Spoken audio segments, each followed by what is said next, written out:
Hello guys! So today, I'm going to unboxing this new purchase ko sa Lazada, of course. Halter folding pan F3. So mini pan siya guys. So meron na din ako nabili na other pan na dalawa. Maliit lang din siya. So para yun kay Aliyah and Adam. So this one, I purchased this exclusively for me. O diba, exclusive me for me talaga. So binili ko to kasi nga pag minsan pag hinahatid ko si Adam or binabantayan ko siya sa school, so mainit sa labas while waiting, kaya binili ko to. So ayan, iba-iba siya ng kulay and ang pinili kong color is black. So ayan siya guys, ang cute niya and maliit lang siya. So ayan, rechargeable siya and maliit lang siya. So color black yung pinili ko kasi mas cute siyang tingnan.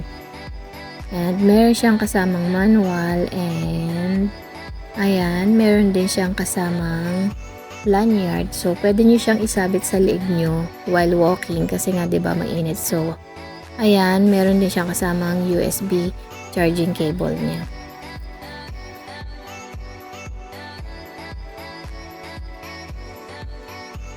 So, ayan, sa harapan niya, meron siyang indicator kung ilang percent na lang yung charge niya. And, ayan, napo-fold siya.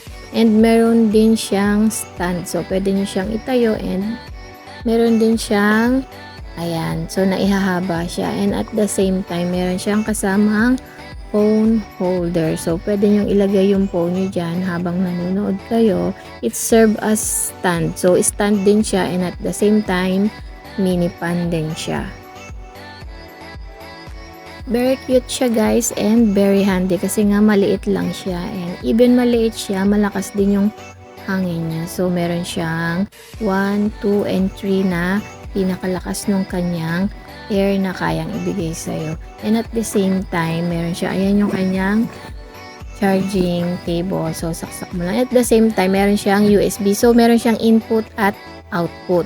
And ang kagandahan nito guys is mini pan na siya, phone holder pa siya, and at the same time, power bank din siya. So, malakas din yung hangin niya. Ayan siya. So, meron siyang level na 1, level 2, and level 3. And meron din siyang indicator dyan kung ilan na lang yung percent ng battery niya.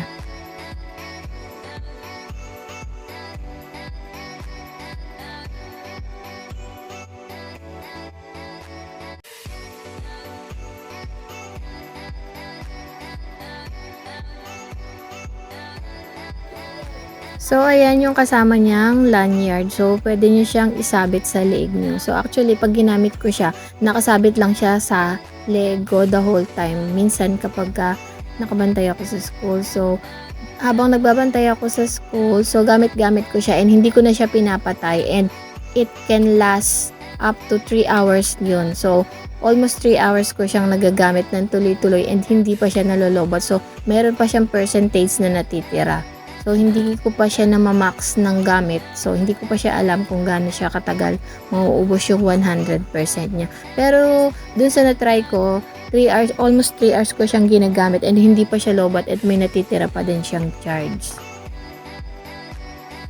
So, the best thing about this pan talaga is yung kanyang lanyard. So, while waiting, di ba, habang nakaupo, naghihintay, nakabantay. So, ayan, very convenient siyang gamitin kasi nga nakasabit lang siya sa leeg ko. So, hindi ko na kailangang magpaypay and hindi ko na rin siya kailangang hawakan. So, nakasabit lang siya the whole time sa neck ko and at least, ayun, hindi na masyadong mainit, diba?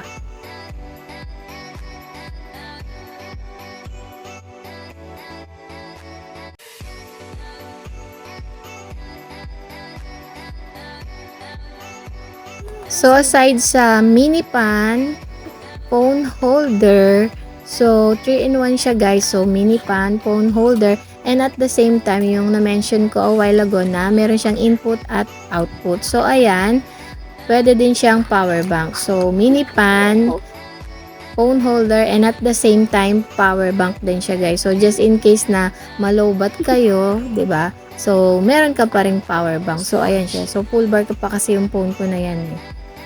And okay siya, 'di ba? 3-in-1. So very convenient and maganda siya. And na-purchase ko siya sa Lazada for around parang 380 something.